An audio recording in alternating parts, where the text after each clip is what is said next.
জানিয়ে দিলেন, বান্দারে আমার রাসূলকে যেই রহমত এবং বরকত দিয়ে পাঠাইছেন তার ভিতরে অন্যতম একটি বিষয় ছিল তার আদর্শ। মানুষ তার চরিত্র দেখে কথা শুনি ইসলাম ধর্মে ধাবিত হতো। আপনার আমার জীবনের যে আদর্শগুলি আছে, যেই চরিত্রগুলি আছে, সেই চরিত্রের ভিতরে অন্যতম একটি চরিত্র গঠন করার অন্যতম উপাদান হলো আপনি আমি কতটুকু খালেস, তার থেকেও বেশি আপনার আমার চরিত্র কেমন। কেননা যার চরিত্র ভালো তার গোটা জিন্দেগি ভালো, সে কখনো চুরির সাথে ইনভলভ হবে না, সে কখনো খুন রাহাজানির সাথে ইনভলভ হবে না। এই জন্য ভাইরা আমার, আল্লাহ রাব্বুল আলামিন জানিয়ে দিলেন, বান্দারে যালিকাল কিতাবু লা রাইবা ফীহি হুদাল লিল মুত্তাকিন। বান্দা, এমন একটি কিতাব তোমাদেরকে দেওয়া হয়েছে যেই কিতাবের ভিতরে কোনো সন্দেহ নেই, যেই কিতাবটা হুদাল লিল মুত্তাকিন, মুত্তাকিনদের জন্য। বান্দা তুমি শুনে নাও, ওই দিনটা খুব কঠিন একটি দিন। ইযা যুলজিলাতিল আরদু জিলজালাহা ওয়া আখরাজাতিল আরদু আসকালাহা ইয়া আইয়ুহান নাসু ইত্তাকু রাব্বাকুম ইন্না যালজালাতাস সাআতি শাইউন আযীম। সকলে বলে আল্লাহু আকবার।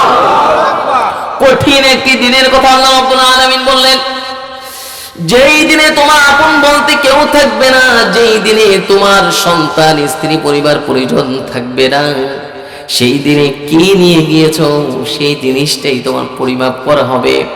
বান্দারি ইকরা কিতাবাকা কাফা বিনাফসিকা আল-ইয়াওমা আলাইকা হাসিবা। বারবার বান্দাকে বলা হচ্ছে, বান্দা এমন একটি দিন আসবে যেখানে হিসাব করা হবে। وقال الذين كفروا لا تسمعوا لهذا القرآن والغوا فيه لعلكم تغلبون। বান্দারে এমন একটি দিন আসবে যেই দিনে দুইটি দল হবে, ফারিকুন ফিল জান্নাতি ওয়া ফারিকুন ফিস সাঈর। এমন একটি দল হবে যেই দলটা জান্নাতি হবে, আরেক দল হবে যে দলটা জাহান্নামী হবে। وأصحاب اليمين ما أصحاب اليمين وأصحاب الشمال ما أصحاب الشمال। এখন ডান দিকের দলে যাবে নাকি বাম দিকের দলে যাবে? আমার আল্লাহ রাব্বুল আলামিন জানিয়ে দিলেন, বান্দারে তুমি ওই দলের দিকে ধাবিত হচ্ছ যেই দল কিন্তু তোমাকে বাম দিকের পথ দেখাচ্ছে, যেই দল তোমাকে বাম দিকে নিয়ে যাবে। বান্দা, না না, এমন একটি জীবন তোমাকে গঠন করতে হবে। ফাইদা জাআ আজালুহুম লা ইস্তাখিরুনা সাআতান ওয়া লা ইস্তাকদিমুন। এমন একটি দল, এমন একটি মতের উপরে তোমাকে থাকতে হবে যেই মতটা শুধু কোরআন থেকেই হবে।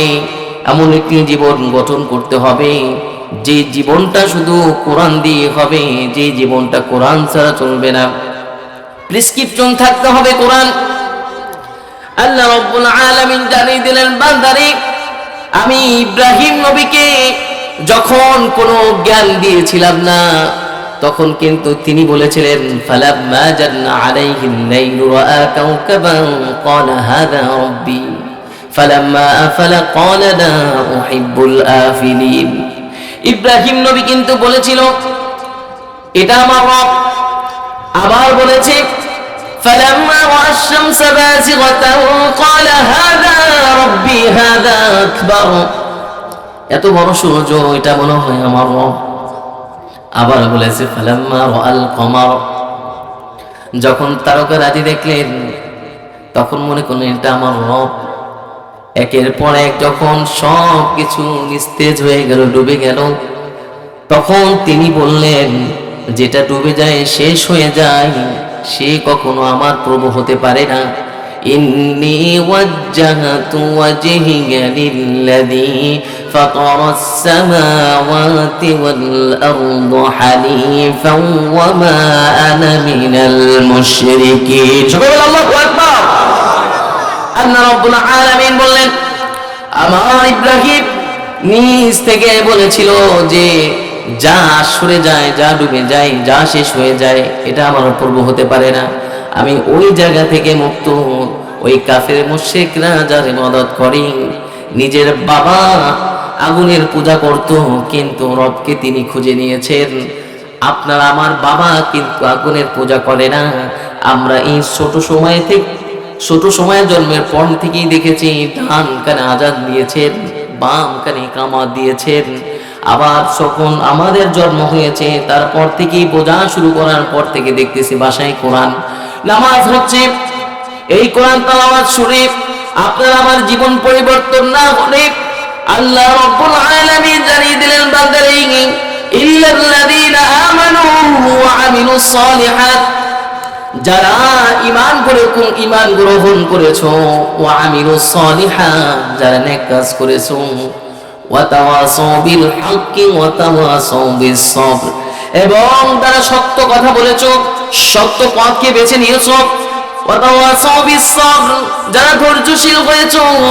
আল্লাহ রাব্বুল আলামিন জানিয়ে দিলেন বান্দারে, ওয়ালানাবলুওয়ান্নাকুম বিশাইইম মিনাল খাউফি ওয়াল জু'i ওয়া নাকসিম মিনাল আমওয়ালি ওয়াল আনফুসি ওয়াত তামারাত। বান্দারে, তোমাদের পরীক্ষা নেওয়া হবে, এটা আল্লাহ রাব্বুল আলামিন বলেছিলেন। আবার বলেছিলেন, ওয়াবাশশিরিস সাবিরিন, সুসংবাদ তাদেরকে দাও যারা ধৈর্য ধারণ করেছে। ক্বালু ইন্না লিল্লাহি ওয়া ইন্না ইলাইহি রাজিউন, এটা আমার নয়, যাটা সে নিয়ে গিয়েছে। আমি আল্লাহ রাব্বুল আলামিনের গোলাম। এই গোলামকে যখন হুকুম করেছিল, গোলাম ইবাদত করেছিল, আবার গোলামকে যখন ডাকা হবে, এই গোলাম আল্লাহ রাব্বুল আলামিনের ডাকে সাড়া দিয়ে চলে যেতে হবে। এই জন্য বান্দারে, ওয়াল্লাযীনা ইয়াজতানিবুনা কাবাইরাল ইসম, তোমাকে কবিরায় গুনাহ লিপ্ত হতে দেওয়া যাবে না।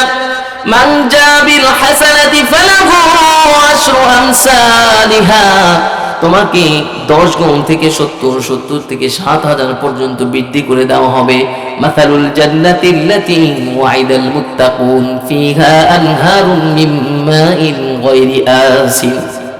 বান্দা, ছোট ছোট গুনাহগুলি এমনিতেই ক্ষমা হয়ে যাবে যখন তোমার ওয়াল্লাযীনা ইয়াজতানিবুনা কাবাইরাল ইসম, মানে বড় বড় গুনাহ যখন তুমি করবে না, ছোট গুনাহ এমনিতেই তোমার উজুর মাধ্যমে, ভালো কাজের মাধ্যমে আল্লাহ তাআলা ক্ষমা করে দিবেন। এই জন্য বোঝা যাচ্ছে যে আমরা আমাদের জীবনকে সাজাতে হলে ওই বড় বড় গুনাহর সাথে লিপ্ত হওয়া যাবে না। ওয়াল ফাওয়াহিশ, এবং অশ্লীলতায় আমাদের এই সমাজটা একদম ছেয়ে গিয়েছে। আল্লাহ রাব্বুল আলামিন বলেন, বান্দারে, তুমি কোনটা গ্রহণ করবে? ইন্নাল মুসলিমিন ওয়াল মুসলিমাত, মুসলমানদের কিভাবে বলতেছেন? ওয়াল কানিতিনা ওয়াল কানিতাত, অনুগত হবে। ওয়াস সাদিকিনা ওয়াস সাদিকাত, ওয়াস সাবিরিনা ওয়াস সাবিরাত, ওয়াল খাশিঈনা ওয়াল খাশিআত, ওয়াল মুতাসাদ্দিকিনা ওয়াল মুতাসাদ্দিকাত, ওয়াস সাইমিনা ওয়াস সাইমাত, ওয়াল হাফিযিনা ফুরুজাহুম ওয়াল হাফিযাত, ওয়া যাকিরিনা আল্লাহা কাসীরা ওয়া যাকিরাত, আ'আদাল্লাহু লাহুম মাগফিরাতান ওয়া আজরান আযীমা। এখানে 10টা গুণের বিস্তারিত আলোচনা। আল্লাহ রাব্বুল আলামিন বলেন, বান্দা, এই গুণগুলি একজন মুসলিম নারী পুরুষ সকলের থাকা দরকার। অনুগত হওয়া, নিজেকে হেফাজত করা, নিজের সমস্ত কিছু আল্লাহকে রাজি খুশির জন্য করা। ক্বাদ আফলাহাল মুমিনুন আল্লাযীনা হুম ফি সালাতিহিম খাশিউন। আরে ভাই, আল্লাহ রাব্বুল আলামিন যখন বললেন, বান্দা, তুমি সালাতটা আদায় করো, কেননা সালাত তোমাকে কি করে? ইন্নাস সালাতা তানহা আনিল ফাহশাই ওয়াল মুনকার, সমস্ত খারাপ কাজ থেকে তোমাকে বিরত রাখে। তাহলে কেমন সালাত, কেমন নামাজ আমরা আদায় করি যেই নামাজ আমাকে খারাপ কাজ থেকে বিরত রাখতে পারে না? তাহলে বুঝতে হবে আমার নামাজটা ওই মানের হয় নাই, যেই মান পেলে আমি নিজেকে পরিবর্তন করতে পারতাম, যেই লেখা লেখলে আমি গোল্ডেন প্লাস পেয়ে যেতাম, যেই চিন্তা গবেষণা থাকলে আমি একজন ইসলামী চিন্তাবিদ হতাম। এরকমভাবে আপনাকে নিজেকে নিজের মূল্যায়ন করতে হবে। আপনাকে মানুষ কি মূল্যায়ন করবে? আপনার মূল্যায়নটা তো আপনি নিজে করবেন। আমি কত পাই, আমি কত পেতে পারি। একজন ব্রিলিয়েন্ট স্টুডেন্টের রেজাল্ট সে নিজে বলে দিতে পারে।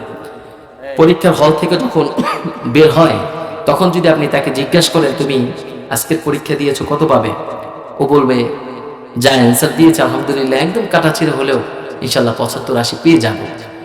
এই যে একটা আত্মবিশ্বাস, এটা কেন? তার পড়ালেখা ভালো, অবশ্যই এই জন্য সে বলতে পেরেছে।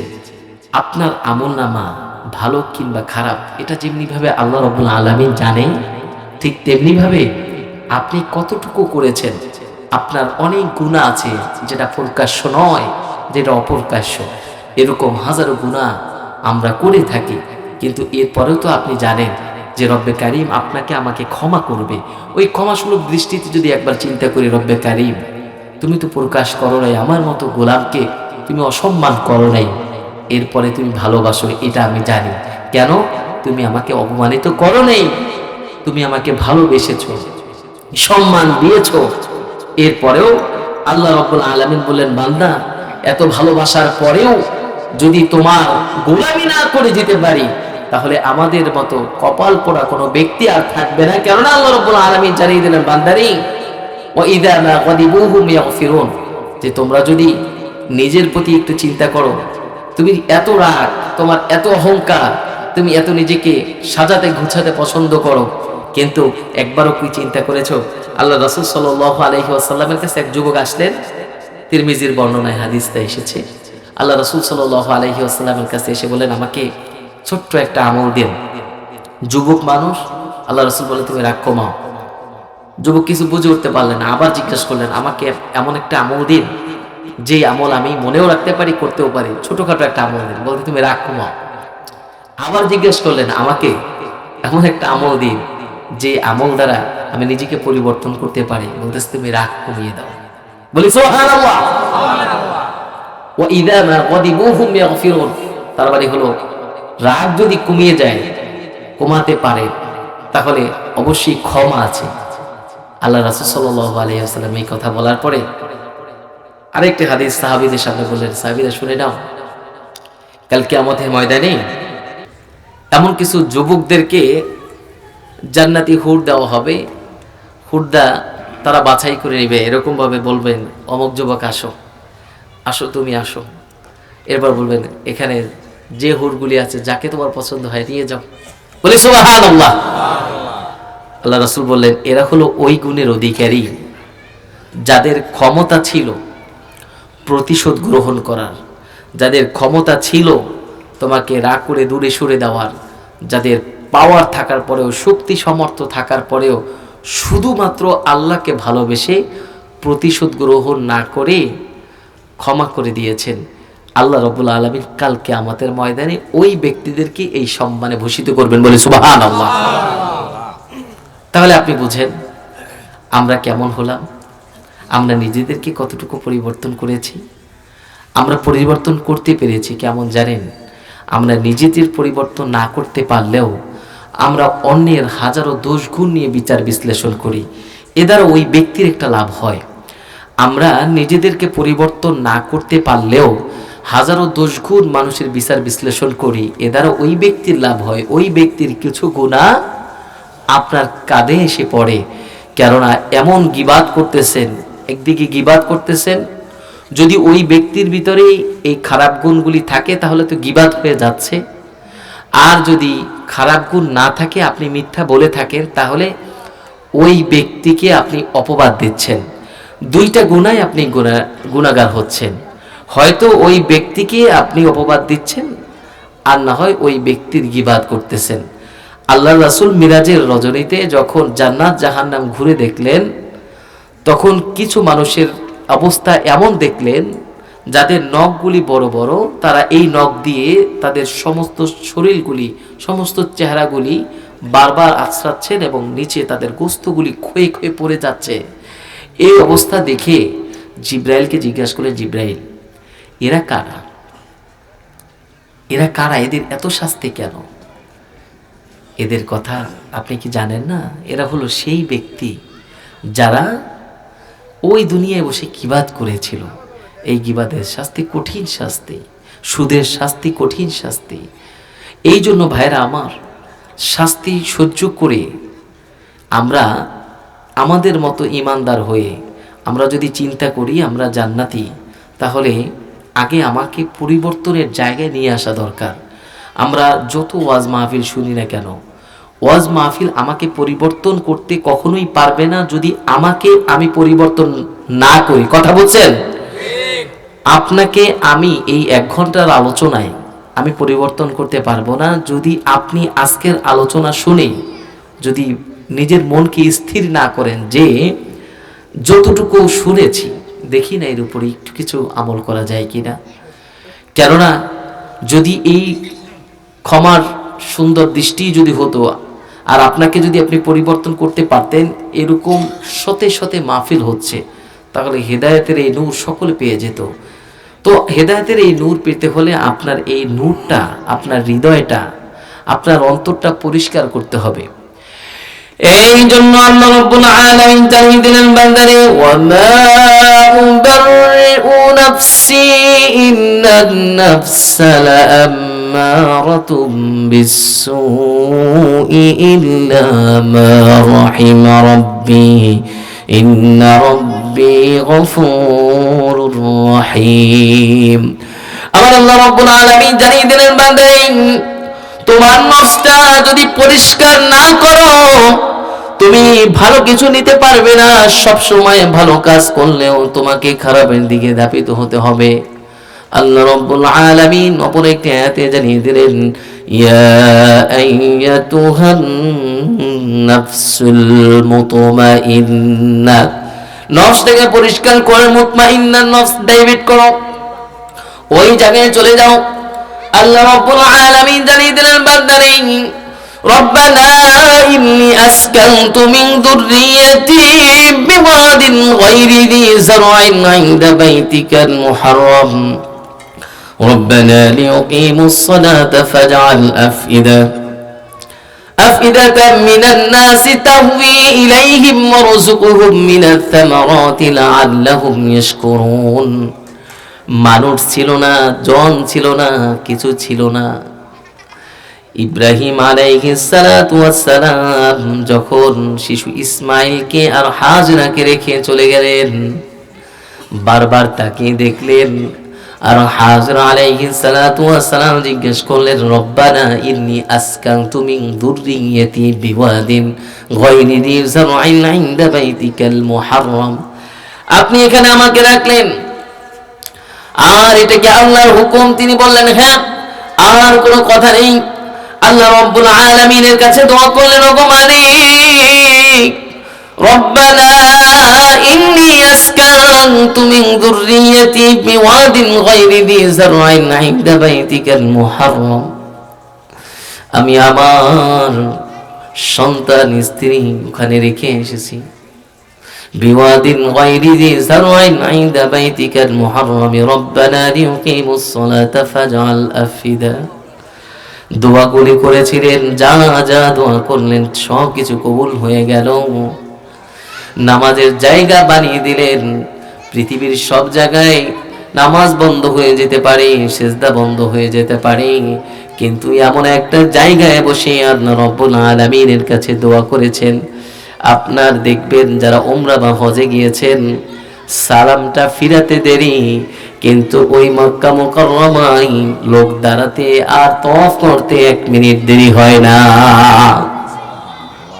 একবার ভেবেছেন, ফাজআল আফইদাতাম মিনান নাসি তাহওয়ি ইলাইহিম ওয়ারযুকহুম মিনাত থামারাত।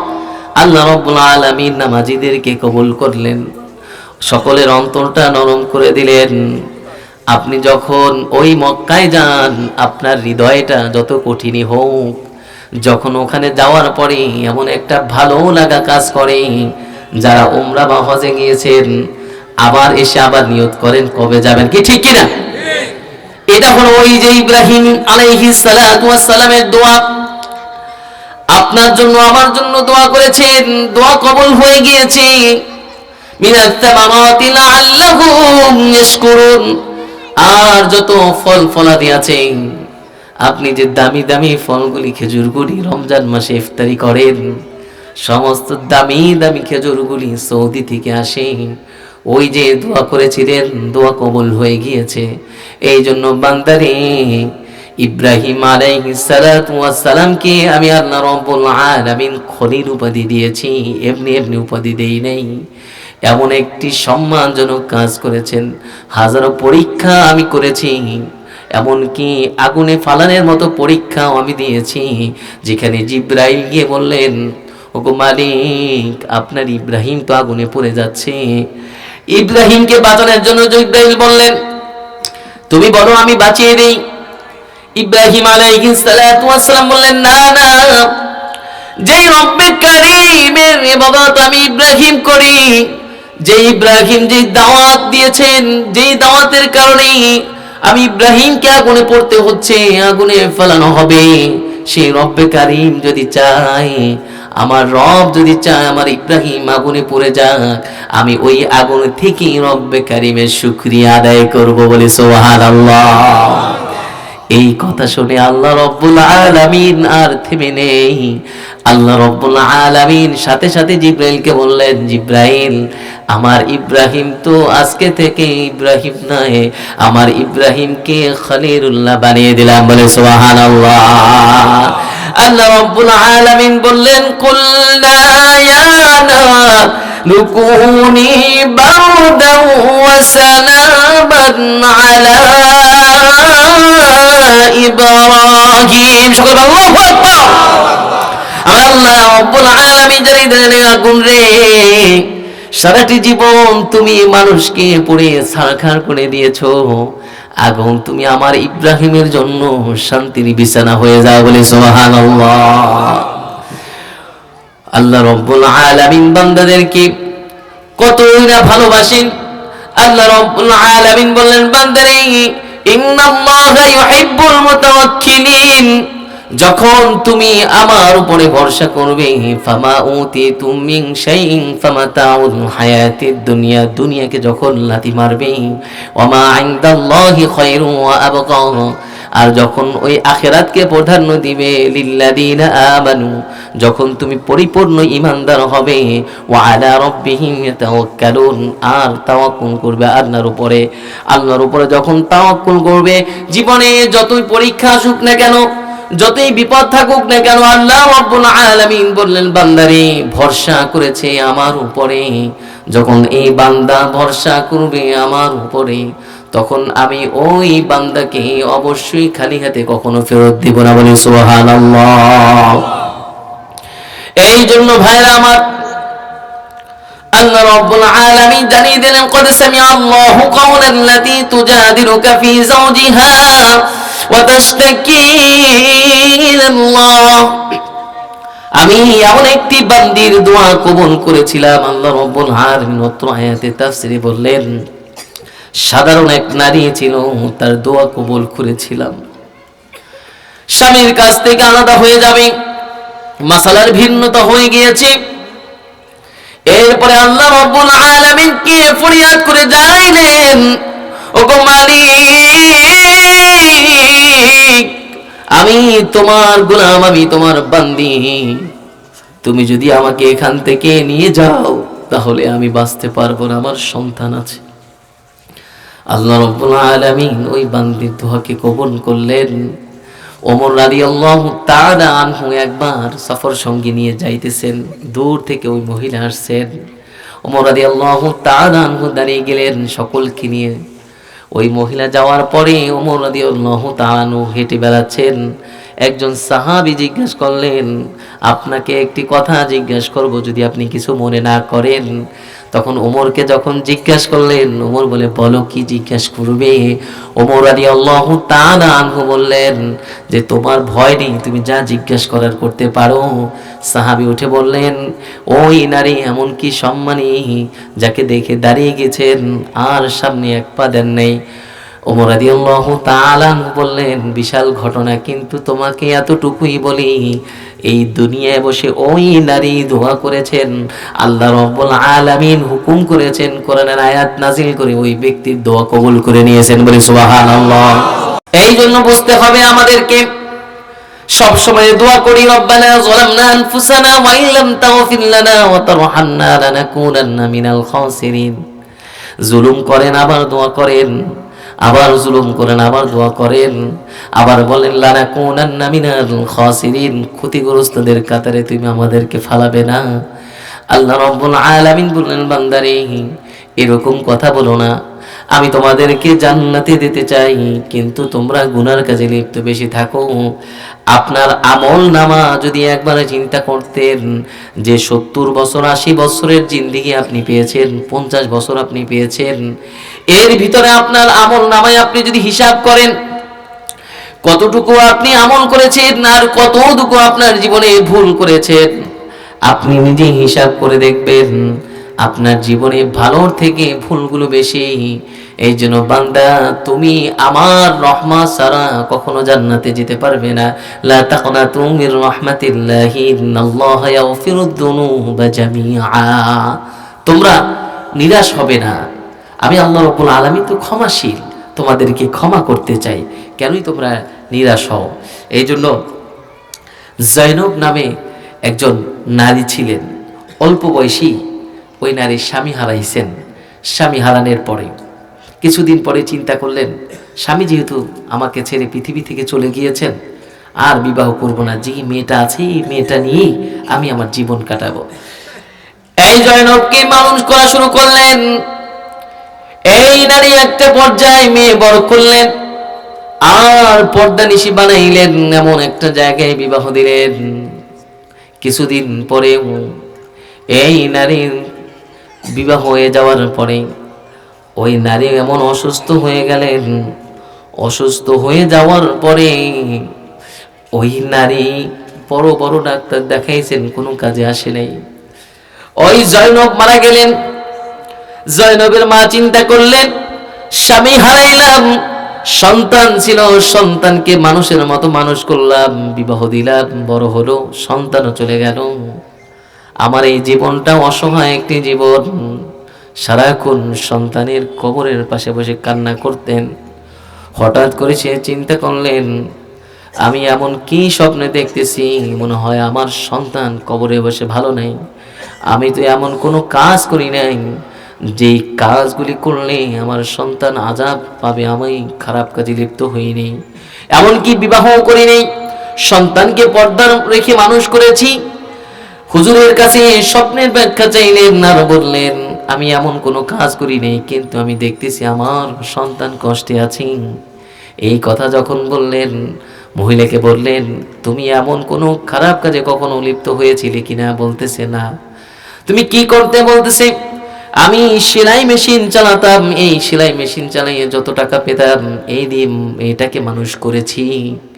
এই কথা বলার পরে হুজুর বললেন, তুমি যেই টাকাগুলি নিতে জোর করে নিতে না, যে যা দিতে তা নিতে। বলতেছে, যে যা দিত তা নিতাম।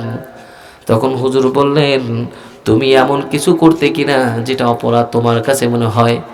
ওই মহিলা বললেন, এমন কিছু করিনি যেটা আমার কাছে মনে হয় অপরাধ। তখন মহিলা আবার চিন্তা করলেন, যারা জামা কাপড়গুলি বানাইতে দিতেন অনেক কাপড় থেকে যেত, এই কাপড়গুলি দিয়ে আমি আমার মেয়েকে জামাগুলি বানিয়ে দিতাম, কিন্তু কখনো যাদের কাপড় তাদের কাছে বলতাম না।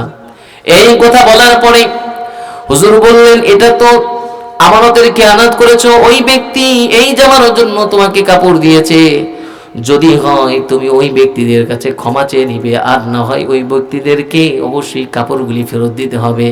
হুজুরকে এই কথা বলার পরে ওই মহিলা বললেন, জীবনে কত মানুষের জামা বানিয়েছি, কত কাপড় কেটে রেখে দিয়েছি, এটা তো অবশিষ্ট কাপড় ছিল যেটা লাগেনি। হুজুর বললেন, না, এটা কি তুমি তাদের কাছে কখনো বলেছ? বলতেছে, না, আমি তো বলার প্রয়োজনই মনে করিনি, এটা যে বড় ধরনের কোনো গুনাহ তাই তো জানি না। বলতেছে, তুমি এই জীবনে যাদের কাছে ক্ষমা চাওয়ার মতো হয়, যদি মনে করো এদেরকে তুমি পাবে, তুমি সকলকে ডেকে ক্ষমা চাও। সাথে সাথে নারী সকলের বাড়ি পাগলের মতো দৌড়াইতে দৌড়াইতে চলে গেলেন। যাকে যে অবস্থায় পেয়েছে সে অবস্থায় ক্ষমা চেয়ে নিয়েছে।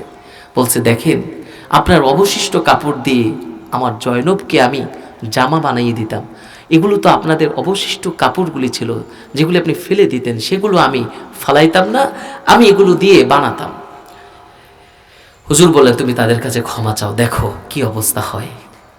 নারী সকলের কাছে যাকে যে অবস্থায় পেয়েছে, যতটুকু তার মাথায় আছে, সকলের কাছে ক্ষমা চাইলেন। পরের দিন স্বপ্নে দেখলেন তার মেয়ে সুন্দর একটি বাড়িতে, একটি বাগানে হাঁটতেছে। সকলে বলে সুবহানাল্লাহ। কি ছিল, কি করতেন? অবশিষ্ট অংশটুকু জামা বানাইতেন মেয়ের জন্য, বাবা হারা। এটা বলারও কি আছে? বলার কি আছে? এই জন্য ভাইরা আমার, আপনি কি একবারও চিন্তা করেছেন ছোট্ট এই জিন্দিগিতে আপনার আমার কত আমানত খেয়ানত হয়েছে, কত মিথ্যা কথা বলেছি, কত পাপের সাথে লিপ্ত ছিলাম। ইন্নাল্লাযীনা আমানু ওয়া আমিলুস সালিহাতি কানাত লাহুম জান্নাতুল ফিরদাউসি নুজুলা। আমি জান্নাতুল ফিরদাউস চাই। আমি তো সেই নেককার, নিজেকে দাবি করি আল্লাহ তুমি আমাকে জান্নাতের মেহমান বানাও। আমি দাবি করি গোল্ডেন এ প্লাস, কিন্তু আমার লেখাপড়া নাই। আমি দাবি করি আমি এই কোরআনের মতো কিতাবকে মেনে চলি, কিন্তু আমার আমল নাই।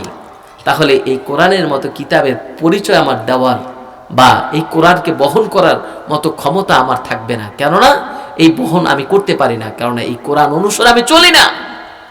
কোরআনের আলোচনা শুনেন, তাফসিরুল কোরআন মাহফিল আপনারা দিয়েছেন, আপনাদেরকে মনে রাখতে হবে আর কিছু হোক আর না হোক আপনি এখানে সময় দিয়েছেন।